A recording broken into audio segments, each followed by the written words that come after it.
میں نے آیت کریمہ جو تلاوت کرنے کا شرف حاصل کیا ہے سورہ بقرہ کی چند پہلی آیات ہیں۔ حجم کے اعتبار سے سورہ بقرہ قرآن پاک کی سب سے بڑی سورت ہے، سبحان اللہ۔ اور یہ وہ سورت ہے جو مدینہ منورہ میں رسول اللہ کے قلب اطہر پر نازل ہوئی ہے۔ سبحان اللہ۔ قرآن پاک کی تقریباً 29 صورتیں ہیں کہ جن کے شروع میں حروف مقطعات آئے ہیں، انہی میں سے ایک صورت سورہ بقرہ بھی ہے۔ سبحان اللہ۔ اللہ کریم ارشاد فرماتا ہے الف لام میم۔ سبحان اللہ۔ آپ کوئی سا بھی ترجمہ اٹھا لیں، کوئی بھی تفسیر پڑھ لیں، اس کا ترجمہ آپ کو نہیں ملے گا۔ بے شک۔ الف لام میم ترجمہ یہی ہے، الف لام میم۔ حروف مقطعات کا معنی کیا ہے، مفہوم کیا ہے، ان کا مقصود کیا ہے، یہ ہمیں معلوم نہیں ہے۔ علماء فرماتے ہیں لا یعلم تأویلہ الا اللہ۔ میں معذرت چاہوں گا شروع میں کہ میرا گلا جو ہے نا وہ کل سے بڑا خراب ہے، کمی بیشی معاف کیجیے گا۔ لا یعلم تأویلہ الا اللہ، کہ جو حروف مقطعات ہیں ان کا معنی اور مفہوم یا خدا جانتا ہے یا خدا کے بتائے سے مصطفیٰ جانتا ہے۔ سبحان اللہ۔ بے شک۔ ان کا حقیقی معنی اللہ جانتا ہے، لیکن پھر بھی اللہ نے انسان کو عقل تو عطا کی ہے نا۔ علماء نے ان کے معنی میں غور و فکر کیا، ان کے معنی تلاش کرنے کی کوشش کی، اور علماء نے جو اس کے بارے میں اقوال لکھے، سب سے پہلا قول یہ بیان کیا کہ الف لام میم یہ اللہ کا ایک نام ہے۔ سبحان اللہ۔ اب اللہ کے تو 99 نام ہیں نا، ان میں سے تو کوئی بھی یہ نام نہیں ہے، ہم نے تو آج تک نہیں پڑھا کہ یہ اللہ کا نام ہے۔ تو اس کے بارے میں علامہ ابن کثیر ارشاد فرماتے ہیں اللہ کے 5000 نام ہیں، 5000۔ 99 نام تو وہ ہیں نا جو مشہور ہیں، جو ہمیں پتہ ہیں، اور بقیہ وہ ہیں جو ہمیں پتہ ہی نہیں ہے۔ اور علامہ سیوطی نے تو کمال کر دیا، فرماتے ہیں کہ اللہ کریم کے 35,000 نام ہیں جو مجھے پتہ ہیں، بقیہ اللہ جانتا ہے۔ سبحان اللہ۔ تو اللہ کے کتنے نام ہیں یہ اللہ جانتا ہے، فرمایا 35,000 میں نے تلاش کیے۔ سبحان اللہ۔ پھر دوسرا قول یہ لکھا کہ الف لام میم یہ قرآن کا دوسرا نام ہے۔ سبحان اللہ۔ پھر تیسرا جو قول یہاں پر کیا گیا وہ یہ ہے کہ الف لام میم سے مراد یہ ہے، الف سے مراد ہے اللہ، لام سے مراد ہے جبریل، اور میم سے مراد ہے محمد مصطفیٰ۔ مطلب یہ ہے کہ یہ وہ قرآن ہے، یہ وہ حکمت والا قرآن، یہ وہ کتاب ہے جو اللہ نے بذریعہ جبریل کے ذات محمدی کے قلب پر نازل کیا ہے۔ اب الف سے مراد اللہ ہے، یہ تو بالکل واضح ہے، سمجھ آ گیا۔ میم سے مراد محمد ہے، یہ بھی سمجھ آ گیا۔ سبحان اللہ۔ لیکن لام سے مراد جبریل کیسے ہے؟ جبریل تو جیم سے ہوتا ہے نا، لام سے تو نہیں ہوتا نا۔ کیا بات۔ لام کیوں لکھا یہاں پہ؟ اس کے بارے میں علامہ عبدالعزیز محدث وہ فرماتے ہیں کہ اصل میں طریقہ یہ تھا، عرب کا اصول یہ تھا کہ جب آقا کا نام لکھتے ساتھ میں خادم کا بھی نام لکھا جاتا نا، غلام کا نام لکھا جاتا، آقا کے نام کا پہلا حرف لیا جاتا اور غلام کے نام کا آخری حرف لیا جاتا۔ اب گویا اشارہ اس بات کی طرف ہے کہ اللہ کریم یہ ارشاد فرمانا چاہتا ہے کہ تم جب قرآن کھول کے پڑھو گے، قرآن کھولتے ہی تمہیں اس بات کی طرف اشارہ مل جائے گا کہ محمد مصطفیٰ میرا حبیب وہ ذات ہے کہ جبریل بھی جس کے در کا خادم ہے۔ سبحان اللہ۔ جبریل بھی جس کے در کا خادم ہے، اس واسطے جبریل کے نام کا لام سب سے آخری حرف لیا گیا ہے۔ سبحان اللہ۔ پھر یہاں پہ دوسرا ایک اور قول بھی یہاں پر بیان کیا گیا، فرمایا کہ لفظ الف سے اللہ مراد ہے، لفظ میم سے ذات محمدی مراد ہے، لام سے جبریل مراد ہے، سب سے آخری حرف لیا گیا ہے۔ کیوں لیا گیا؟ فرمایا اس واسطے کہ جبریل کا آخری حرف کیا ہے جی؟ لام، آخری حرف اس کا لام ہے۔ اشارہ اس بات کی طرف کرنا تھا جبریل کے نام کا لام سب سے آخری حرف ہے اور قرآن سب سے آخری وحی ہے۔ محمد مصطفیٰ کے بعد نہ کوئی اور رسول آئے گا نہ کوئی اور وحی آئے گی۔ سبحان اللہ، بے شک۔ اب جبریل کسی اور کے پاس وحی لے کر نہیں آئے گا، اس واسطے یہاں پہ جبریل کے نام کا نام لیا گیا تاکہ اشارہ ہو کہ اب نبی پاک پر جو خاتمیت ہے، جو رسالت ہے وہ ختم ہو گئی۔ انا خاتم النبیین لا نبی بعدی، میں خاتم النبیین ہوں، میرے بعد کوئی نبی نہیں آئے گا۔ پھر اگلا جو قول یہاں پر بیان کیا گیا، فرمایا کہ الف، لام اور میم یہ تینوں قسم کے حروف ہیں۔ اللہ نے 3 قسمیں ارشاد فرمائی ہیں۔ سبحان اللہ، 3 قسمیں ارشاد فرمائی ہیں۔ یہ قسمیں ہیں کس کی؟ اگر یہ سمجھنا چاہتے ہیں تو ہمیں حاضری دینے پڑے گی عاشقوں کے امام، سبحان اللہ، ہم سنیوں کی پہچان اعلیٰ حضرت امام احمد رضا خان، ہمیں ان کی بارگاہ میں جا کر حاضری دینی پڑے گی۔ ہمیں پوچھنا پڑے گا جناب ہمیں سمجھائیں کہ اللہ نے قسمیں کس چیز کی ارشاد فرمائی ہیں۔ فرمایا الف بالکل سیدھا ہے، بالکل سیدھا۔ یہ نماز میں انسان کھڑا ہوتا ہے، قیام کی حالت میں کھڑا ہوتا ہے، بالکل سیدھا کھڑا ہوتا ہے۔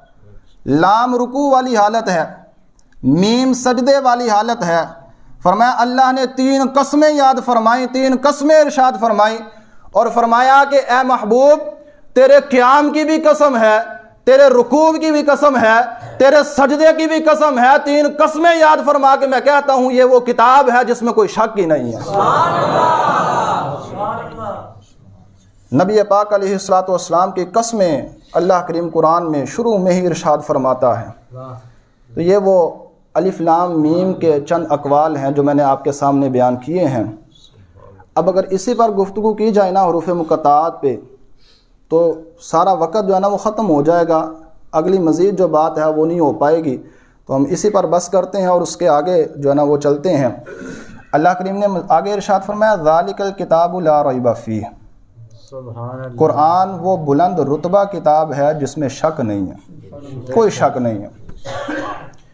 بڑی سے بڑی تصنیف ہو، اچھی سے اچھی، عمدہ سے عمدہ کتاب ہو، آپ دیکھیں گے یا تو شروع میں لکھا ہوگا یا آخر میں لکھا ہوگا کہ اگر کوئی غلطی پائیں تو ہمیں اطلاع کریں۔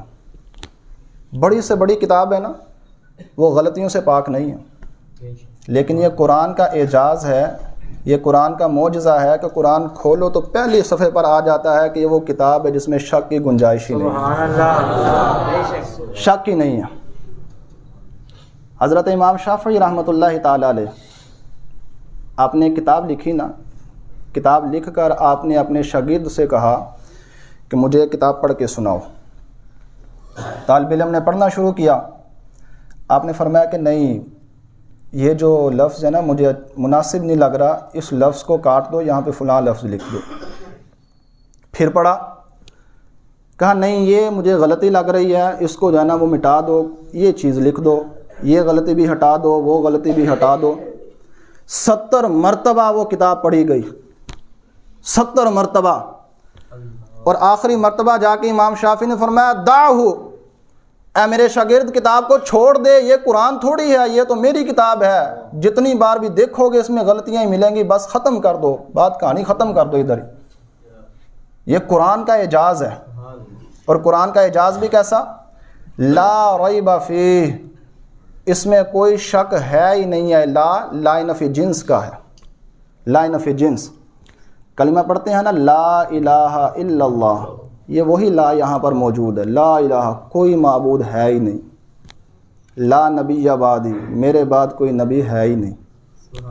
تو یہ وہی والا لا موجود ہے کہ اس قرآن کے اندر، اس کتاب کے اندر کوئی شک ہے ہی نہیں ہے، نفس کتاب میں کوئی شک نہیں ہے۔ لیکن اگر کسی کے ذہن کے اندر پھر بھی شک آتا ہے، اللہ نے فرمایا میں رب کریم یہ ارشاد فرماتا ہوں اگر تمہارے دلوں کے اندر، تمہارے ذہنوں کے اندر میری کتاب قرآن کے بارے میں ذرا بھی شک موجود ہو تو اس جیسی ایک کتاب لے آؤ، نہ فرمایا کتاب بھی نہ لے کر آؤ، ایک صورت بنا لاؤ، فرمایا ایک صورت بھی نہیں، اس کے مثل ایک آیت بھی بنا لاؤ، پھر فرمایا نہ تم سارے مل جاؤ، تمہارے سارے گواہ مل جائیں، تمہارے سارے مددگار مل جائیں، فرمایا سارے مل کر بھی کر لیں لیکن ایک آیت بھی بنا کر نہیں لا سکتے۔ لا ریب فیہ، یہ وہ کتاب ہے جس کے اندر کوئی شک کی گنجائش نہیں ہے۔ پھر فرمایا ھدی للمتقین، یہ کتاب متقین کے لیے ہدایت ہے۔ ایک جگہ ارشاد فرمایا ھدی للناس، یہ قرآن لوگوں کے لیے ہدایت ہے۔ لوگوں کے لیے بھی ہدایت ہے، متقین کے لیے بھی ہدایت ہے۔ بات کوئی سمجھ میں آنے والی نہیں ہے، لوگوں کے لیے ہدایت ہے یا متقین کے لیے ہے، کن کے لیے ہے؟ تو یاد رکھیں نبی کریم علیہ الصلاۃ والسلام کی امت جو ہے یہ دو قسم کی ہے، امت دعوت اور امت اجابت۔ جتنے بھی انسان موجود ہیں نبی پاک علیہ الصلاۃ والسلام کی امت ہیں، لیکن جو کافر ہیں وہ حضور کی امت دعوت ہیں، ہم حضور کی امت اجابت ہیں۔ ہم نبی پاک علیہ الصلاۃ والسلام کی صفت رحمت للعالمین سے پورا فائدہ لینے والے ہیں، لیکن کافروں کو وہ فائدہ نہیں ملے گا۔ ایسے ہی قرآن ہے ھدی للناس، تمام انسانیت کے لیے ہدایت ہے، لیکن متقین کے لیے یہ بہترین اور کمال درجے کی ہدایت ہے۔ صحیح معنوں میں اس سے متقین ہی ہدایت لیتے ہیں۔ پھر یہاں پر متقین کا لفظ ارشاد فرمایا تو یاد رکھیں کہ تقوی کا جو لفظ ہے قرآن پاک میں تقریباً 33 مرتبہ آیا ہے۔ اب تقوی کا مطلب کیا ہے؟ تقوی کا ایک مطلب جو بیان کیا وہ یہ ہے کہ نیکی کرنے کے بعد بھی انسان ڈرتا رہے کہ قبول ہوئی ہے یا نہیں ہوئی، تو ڈرتا رہے، یہ تقوی ہے۔ عید کا دن ہے، حضرت عمر فاروق رضی اللہ تعالیٰ عنہ گھر میں موجود ہیں، رو رہے ہیں۔ لوگ آتے ہیں، آ کے کہتے ہیں یا امیر المومنین عید کا دن ہے، خوشی کا دن ہے، آپ روتے ہیں۔ فرمایا عید کس بات کی؟ عید تو اس کی ہے نا جس کو پتہ ہو اس کے روزے قبول ہو گئے، اس کے تراویح قبول ہو گئی، اس کی عبادت قبول ہو گئی۔ فرمایا مجھے تو پتہ ہی نہیں ہے میری نیکی قبول ہوئی یا نہیں ہوئی، تو یہ تقویٰ ہے۔ پھر یہاں پہ حضرت کعب الاحبار تابعی جو بزرگ ہیں رحمۃ اللہ تعالیٰ علیہ، یہ نبی پاک علیہ الصلاۃ والسلام کے مبارک زمانے میں بھی تھے، انہوں نے حضور کو دیکھا بھی تھا لیکن کلمہ بعد میں پڑھا، تو اس واسطے یہ تابعی ہیں، صحابی نہیں ہیں۔ آپ جو ہے نا پہلے یہودی تھے، حضرت عمر فاروق نے آپ سے کہا کہ اے کعب تم حافظ تورات بھی ہو، تم حافظ قرآن بھی ہو، مجھے بتاؤ کہ تقویٰ کیا چیز ہے، تقویٰ کسے کہتے ہیں؟ تو آپ نے فرمایا اے امیر المومنین آپ کبھی ایسے رستے سے گزرے ہیں جہاں پر خاردار جھاڑیاں موجود ہوں؟ کہا بالکل گزرا ہوں۔ فرمایا پھر کس طرح گزرے تھے؟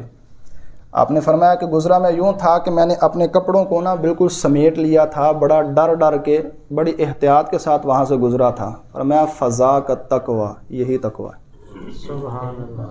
اس دنیا میں آئے ہو نا، فرمایا جب تک دنیا میں ہو، دنیا دل میں نہ ہو تب تک ٹھیک ہے، دنیا دل میں آ گئی نا تو انسان جو ہے نا تباہ ہو جائے گا۔ نبی پاک علیہ الصلوۃ والسلام نے ارشاد فرمایا من نظر الی الدنیا نظر الحب اخرجہ اللہ من قلبہ زہدا، جو بندہ دل کے ساتھ کمائی کرنے میں لگ جائے گا نا، دنیا کے پیچھے لگ جائے گا، اللہ کریم اسے توکل بھی لے لے گا، زہد بھی لے لے گا، پھر وہ دنیا کا ہو کے رہ جائے گا۔ پھر وہ بندہ جو ہے نا اس کو اگر اس کو 10 روپے ملے ہیں وہ کہے گا مجھے 20 مل جائیں، 20 ملے ہیں تو 100 مل جائیں۔ اور میں جو بندہ دنیا کمانے کے چکروں میں لگ جائے گا نا، پھر اللہ کریم اس کے دل سے زہد کو بھی نکال دے گا، توکل کو بھی نکال دے گا۔ تو اس واسطے جب تک کشتی پانی کے اندر ہے تب تک وہ محفوظ ہے، اور جب پانی کشتی کے اندر آ گیا تو پھر وہ کشتی بھی ڈوب جاتی ہے۔ تو فرمایا ھدی للمتقین، یہ کتاب وہ ہے جو متقین کے لیے ہدایت ہے۔ اب متقین کی کوئی علامتیں بھی تو ہیں نا، ہم ڈاکٹر کے پاس جاتے ہیں، ڈاکٹر صاحب مجھے تو آرام نہیں ہے آپ کی دوائی سے، فلاں کو آ گیا، فلاں کو آ گیا، فلاں کو آ گیا، تو مجھے کیوں نہیں آیا؟ بھئی کیا کیا تھا؟ میں نے یہ کیا تھا، وہ کیا تھا، اس سے تو میں نے منع کیا، میں نے تو تمہیں یہ کہا تھا۔ تو جو علامتیں بیان کی جاتی ہیں اس طرح متقین کی بھی علامتیں ہیں۔ متقین کی علامتیں کیا ہیں؟ سب سے پہلی علامت ارشاد فرمائی الذین یؤمنون بالغیب، متقین وہ ہیں جو غیب پر ایمان لاتے ہیں، بن دیکھے ایمان لاتے ہیں۔ ایمان وہ ہے کہ جو انسان بن دیکھے مان لے، اگر دیکھ کر مانا تو پھر کیا فائدہ؟ بن دیکھے ماننا یہی ایمان ہے۔ فرعون ڈوبنے لگا نا، ڈوبتے ہوئے اس نے کہا آمنتو برب موسیٰ و ہارون، میں ایمان لاتا ہوں موسیٰ اور ہارون کے رب پر۔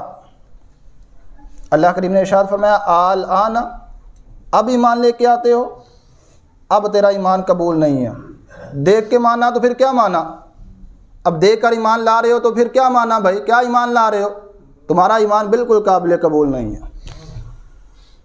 یہاں پہ وہ واقعہ یاد آ رہا ہے کہ حضرت بہلول دانا مجذوب تھے نا اپنے وقت کے، رستے میں بیٹھے ہوئے ہیں اور مٹی کی جو نا ڈھیریوں سے وہ ڈھیریاں اکٹھے کر رہے ہیں، اونچی ڈھیری بناتے ہیں پھر گرا دیتے ہیں، پھر بناتے ہیں پھر گرا دیتے ہیں۔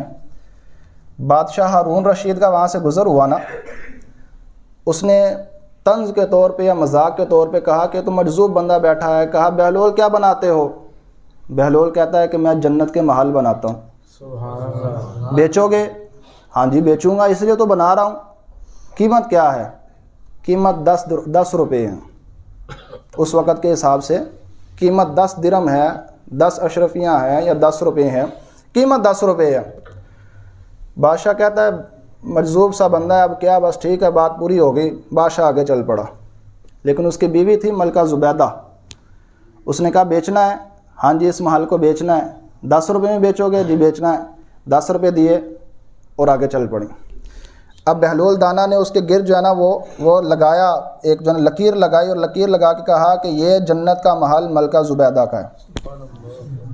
رات کو بادشاہ سویا نا تو خواب آیا کہ وہ جنت کے اندر ٹہل رہا ہے۔ جنت میں دیکھتے دیکھتے گھومتے گھومتے جو ہے نا وہ ایک محل کے پاس پہنچا، بڑا ہی خوبصورت محل ہے۔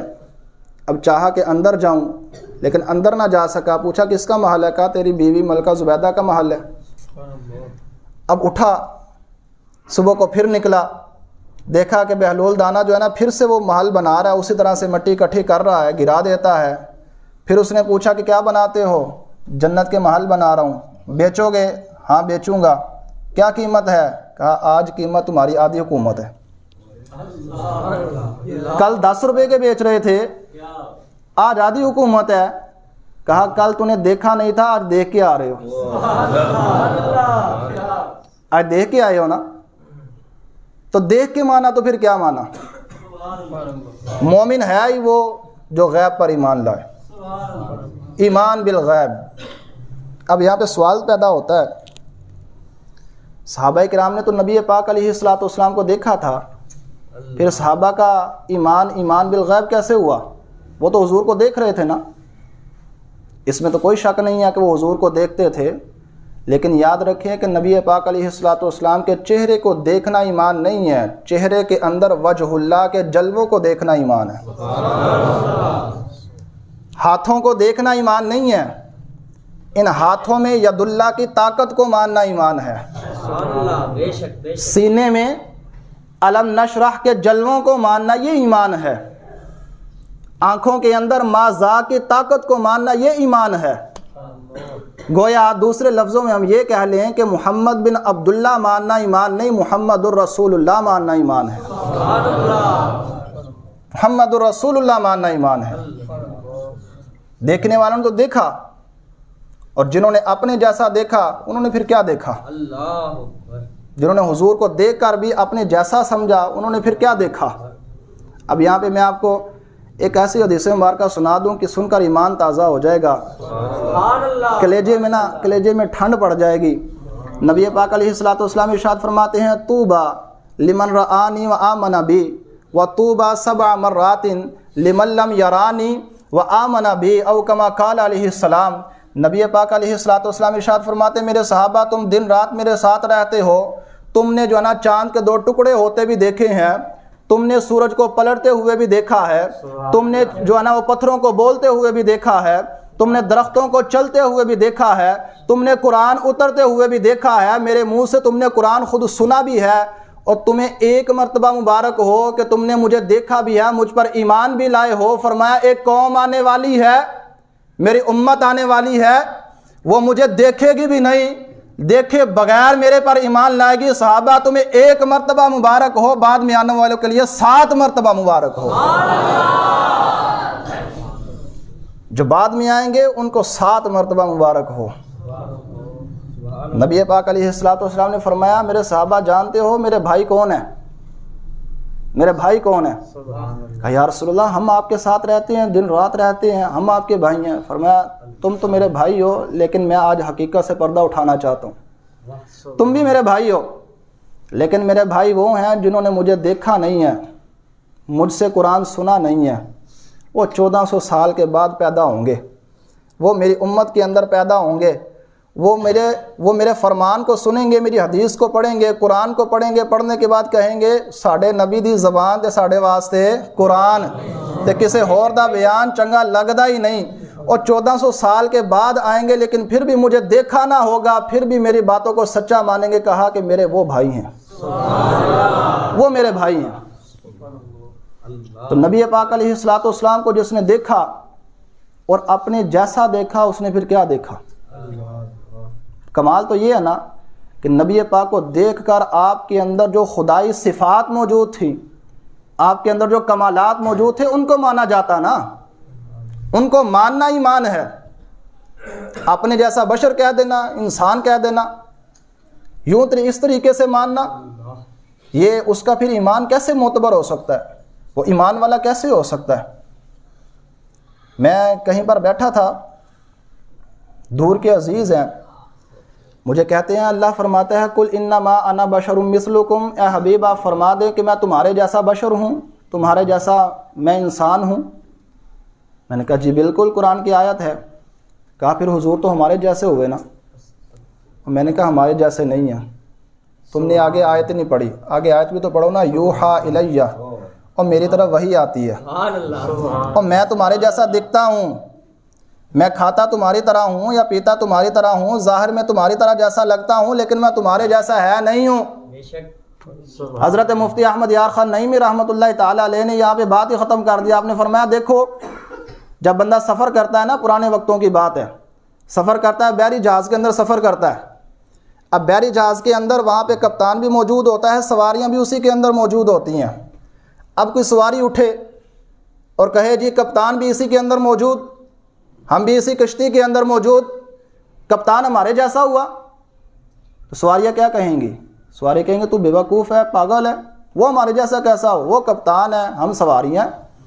اور فرمایا اسی طرح، اور نبی پاک اس دنیا میں ہے، آپ بھی کھاتے ہیں، آپ بھی پیتے ہیں، آپ نے بھی نکاح کیا، آپ بھی سوتے ہیں، سب کچھ کرتے ہیں، ہم بھی یہ سارا کچھ کرتے ہیں، اور لیکن یاد رکھو اے نادانو، اور یاد رکھو حضور کو اپنے جیسا کہنے والوں، ہم اس دنیا میں اس لیے آئے کہ ہم پار لگ سکیں، اور رسول اللہ اس لیے آئے کہ ہمیں پار لگا سکیں۔ اور اپنے جیسا کہنے والوں، ہم آئے کہ پار لگ سکیں، رسول اللہ آئے کہ ہمیں پار لگا سکیں۔ تو الذین یؤمنون بالغیب، مومن وہ ہیں جو غیب پر ایمان لاتے ہیں، بن دیکھے ایمان لاتے ہیں۔ وَيُقِيمُونَ الصَّلَاةَ، نماز قائم کرتے ہیں۔ وَمِمَّا رَزَقْنَاهُمْ يُنْفِقُونَ، اور ہم نے جو انہیں رزق دیا ہے، ہم نے جو انہیں جو بھی رزق کی صورت ہے، ہم نے جو بھی انہیں عطا کیا ہے اس میں سے خرچ کرتے ہیں۔ اب یہاں پہ عمومی طور پہ ہمارے ذہنوں کے اندر یہ بات آتی ہے کہ مال خرچ کرتے ہیں، اللہ نے جو رزق دیا ہے اس رزق میں سے مال خرچ کرتے ہیں، لیکن اللہ نے تو یہ نہیں فرمایا۔ اللہ نے فرمایا ہمارے دیے میں سے خرچ کرتے ہیں۔ اگر اللہ نے علم دیا ہے تو علم کو آگے بانٹو، اللہ نے اگر ہنر دیا ہے تو ہنر آگے بانٹو، اللہ نے آپ کو کوئی کسی چیز سے بھی نوازا ہے، آگے دے سکتے ہیں تو وہ آگے دیں، مخلوق کو فائدہ پہنچائیں۔ اور یہاں ذرا رک کر میں اگر ایک چیز میں آپ کو بتاؤں، اگر آپ غصہ نہ کریں تو محبت کے اندر آپ سے ایک بات عرض کرنا چاہوں۔ آپ میں سے کوئی پلمبر ہوگا، کوئی الیکٹریشین ہوگا، کوئی مکینک ہوگا، کسی کا سکول ہوگا یا کسی کی اکیڈمی ہوگی، کسی کی اپنی دکان ہوگی۔ یہ ایک دینے کی، خرچ کرنے کی بہترین صورت میں آپ کو بتاتا چلوں۔ آپ کے قبلہ امام صاحب موجود ہے نا، اور پیٹ ان کے ساتھ بھی لگا ہوا ہے، رمضان آ گیا ہے نا، رمضان کے علاوہ بھی 12 مہینوں کے اندر اپنے امام صاحب کی خدمت کیا کرو یار۔ یہ خدمت کرنا آپ کو دنیا اور آخرت میں بڑا فائدہ پہنچائے گی۔ آپ جو بھی ہیں، آپ فی سبیل اللہ، اور پیسے دینے ہیں، کوئی خدمت کرنی ہے وہ بھی آپ کر سکتے ہیں، لیکن جس کا جو کام ہے نا وہ فری میں کر دے۔ بائک تو چلاتے ہوں گے نا، جو مکینک ہے وہ فری میں کر دے، وہ کام کر دے فری میں، کوئی بات نہیں۔ جس کے اپنی دکان ہے، وہ راشن مہینے کا جو ہے نا وہ تھوڑا بہت جتنا بھی ہو سکے وہ نکال کے دے دے امام صاحب کی خدمت کے لیے. جس کا اپنا اسکول ہے یا ٹیوشن ہے اکیڈمی ہے وہ امام صاحب کے بچوں کو جو ہے نا یا اس طرح جو نہیں پڑھا سکتے غریب ہیں ان کو جو ہے نا وہ ان کو پڑھا دیں. یوں صدقہ جاریہ جو ہے نا وہ چلائیں کریں. جو دیتا رہتا ہے نا جو دیتا رہتا ہے اللہ اس کو عطا کرتا رہتا ہے, اللہ اس کو اور عطا کرتا ہے. اور یہ رب کریم نے تو یہاں پہ حد کر دی نا, کمال کر دیا بھی اللہ نے, اور پھر فرماتا ہے کہ میری راہ میں دو, اور پھر یہ فرماتا ہے کہ تم دے رہے ہو تو یہ نہ سمجھو کہ دے دیا تو چلا گیا. فرمایا نہیں, تم مجھے قرض حسنہ دے رہے ہو.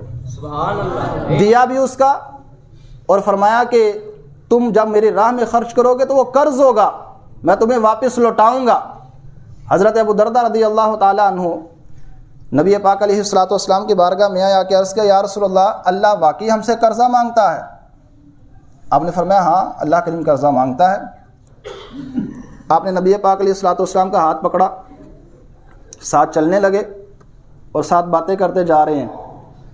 باتیں کرتے کرتے آپ کا باغ آ گیا. اب وہاں پہ 600 درخت ہیں اور وہ بھی کھجور کے. کب درخت لگائے, کتنی محنت کر کے تیار کیے, سارا کچھ جو ہے نا وہ ہو گیا, ساری محنت آپ نے کر لی ہے.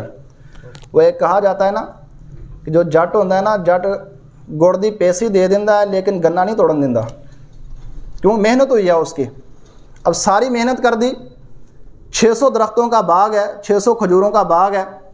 نبی پاک علیہ الصلوۃ والسلام کا ہاتھ پکڑا ہوا ہے, باغ کے پاس پہنچ گئے ہیں. پھر آ کے عرض کرتے ہیں یا رسول اللہ کیا اللہ نے واقعی ہم سے قرضہ مانگا ہے؟ نبی پاک علیہ الصلوۃ والسلام نے فرمایا ہاں اللہ نے ہم سے قرضہ مانگا ہے. فرمایا یا رسول اللہ آپ گواہ رہیں. پھر میں نے اپنے 600 درختوں والا باغ سارا اللہ کی راہ میں دے دیا, سارا اللہ کی راہ میں. اب کمال دیکھیں, باغ کے اندر ہی گھر موجود ہے, باغ کے باہر کھڑے ہو کے کہتے ہیں یا ام دردا, اے ام دردا آ جاؤ باہر, اللہ کی راہ میں میں نے باغ دے دیا. اب وہ بھی اللہ کی نیک بندی, اللہ پہ ایمان رکھنے والی, نبی پاک کے فرمان کو سچا ماننے والی, وہ بچوں سمیت وہ باہر نکل آئیں. آگے پوچھا کیا ہوا؟ کہا اللہ کی راہ میں دے دیا ہے. کہا رابحہ بیعک, اے ابو دردا تیری یہ بیع بڑی نفع مند ہے, تو نے جس کو دیا ہے بڑا نفع والا سودا کر لیا, کوئی اس کے اوپر شکایت نہیں, شکوہ شکایت نہیں ہے. پرانے دور کے اندر پتہ کیا ہوتا تھا, کنویں موجود ہوتے تھے. اب تو موٹریں آ گئی نا. جب زمانہ بدلا تو وہ کنویں جو ہے نا وہ فوراً بند نہیں کیے گئے, آہستہ آہستہ ان کو ختم کیا گیا نا. ہمارے گاؤں کے اندر بھی کنواں موجود تھا اور اب وہ ختم ہو گیا, لیکن وہ کھوہ والا چوک کہلاتا ہے. میں نے اپنی آنکھوں سے وہ کنواں دیکھا ہے, یعنی اپنی زندگی میں اپنے ہوش میں نے دیکھا ہے. اب کنویں جو ہے نا وہ فوراً بند نہیں ہوئے. کیا ہوا کہ انہوں لوگوں نے پانی استعمال کرنا بند کر دیا. پہلے وہ پانی گدلا ہوا, گندا ہونا شروع ہوا, پھر آہستہ آہستہ وہ پانی ختم ہو گیا, پھر لوگوں نے گند وغیرہ ڈالنا شروع کر دیا اور یوں جو ہے نا وہ کنویں سارے ختم ہو گئے.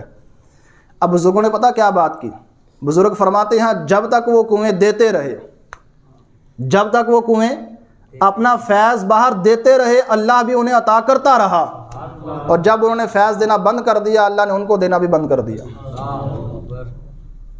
نبی پاک علیہ الصلوۃ والسلام نے قسم کھا کے ارشاد فرمایا, میں قسم کھا کے کہتا ہوں لا ينقص مال عبد من صدقۃ, جو بندہ صدقہ کرتا ہے اللہ کی راہ میں دیتا ہے اس کا مال کم نہیں ہوتا. پھر قسم کھا کے ارشاد فرمایا کہ جو بندہ کسی کو معاف کر دیتا ہے اس کی عزت میں کمی نہیں آتی. پھر قسم ارشاد فرمایا کہ میں محمد عربی قسم کھاتا ہوں کہ جو بندہ کسی کو بلا اجازت بغیر مجبوری کے جو سوال کرتا ہے اللہ کریم اس کو ہمیشہ محتاج ہی رکھتا ہے. 3 باتیں قسم کھا کے ارشاد فرمائیں. وَمِمَّا رَزَقْنَاهُمْ يُنْفِقُونَ, اللہ کے نیک بندے وہ ہیں, متقین وہ ہیں کہ جو اللہ کے دیے میں سے خرچ کرتے ہیں. وَالَّذِينَ يُؤْمِنُونَ بِمَا أُنزِلَ إِلَيْكَ وَمَا أُنزِلَ مِن قَبْلِكَ, وہ ہیں متقین کہ جو آپ پر جو نازل ہوا اس پر بھی ایمان رکھتے ہیں, آپ سے پہلے جو نازل ہوا اس پر بھی ایمان رکھتے ہیں. آپ پہ نازل ہوا, آپ سے پہلے جو نازل ہوا سب پر ایمان رکھتے ہیں. یہ نہیں کہا من بعد کا, جو آپ کے بعد نازل ہوا اس پر بھی ایمان رکھتے ہیں. کیوں؟ فرمایا اس لیے کہ میرا محمد, میرا مصطفیٰ یہ سب سے آخری رسول ہے, اس کے بعد کوئی رسول ہونا ہی نہیں ہے, تو میں کیوں ارشاد فرماؤں؟ حضور کے بعد کوئی ہے نہیں, اس لیے فرمایا کہ جو ان سے پہلے نازل ہوا اس پر ایمان رکھتے ہیں. اور نبی پاک علیہ الصلوۃ والسلام نے ارشاد فرمایا مجھ پر اوتیت القرآن ومثلہ معہ، فرمایا صرف قرآن مجھ پہ نازل نہیں ہوا، قرآن بھی نازل ہوا، قرآن کی طرح مجھ پر اور کئی علوم بھی نازل ہوئے، ان سب پر ایمان لانا، نبی پاک علیہ الصلوۃ والسلام کے سب حدیثوں کو ماننا، یہ ہمارا ایمان ہے، ہمارا نصب العین ہے۔ نبی پاک علیہ الصلوۃ والسلام ارشاد فرماتے ہیں آخری زمانے کے اندر کچھ لوگ آئیں گے، قرب قیامت میں لوگ آئیں گے، وہ اپنے نرم بستروں پر بیٹھے ہوں گے، پیٹ ان کے پھولے ہوں گے، اور وہ کہہ رہے ہوں گے اللہ نے جو حرام کر دیا وہ کر دیا، جو حلال کر دیا وہ کر دیا، اس کے علاوہ اور کچھ بھی نہیں۔ فرمایا نہ، میں محمد عربی یہ کہتا ہوں، میں یہ اعلان کرتا ہوں کہ میں جس چیز کو حلال کر دوں وہ حلال ہے، جس چیز کو میں حرام کر دوں وہ حرام ہے، وہ یوں ہی حلال اور حرام ہے جیسے اللہ نے خود حلال و حرام کیے ہیں، اللہ نے مجھے بھی اختیارات دیے ہیں۔ وَبِالْآخِرَةِ هُمْ يُوقِنُونَ، متقین وہ ہیں جو آخرت پر یقین رکھتے ہیں۔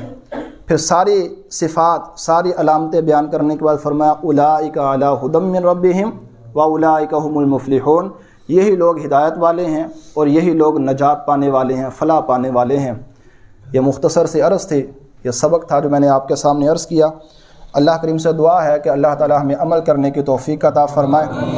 اللہ اس مسجد کے جتنے بھی نمازی ہیں، آپ جتنے یہاں پر موجود ہیں، آپ سب کی اللہ کریم خیر فرمائے، سب کا آنا قبول اور منظور فرمائے۔ یہاں کے قبلہ امام صاحب، یہاں کے انتظامیہ، جتنے بھی منتظمین ہیں، اللہ سب کو برکتوں سے نوازے۔ وآخر دعوانا ان الحمد للہ رب العالمین۔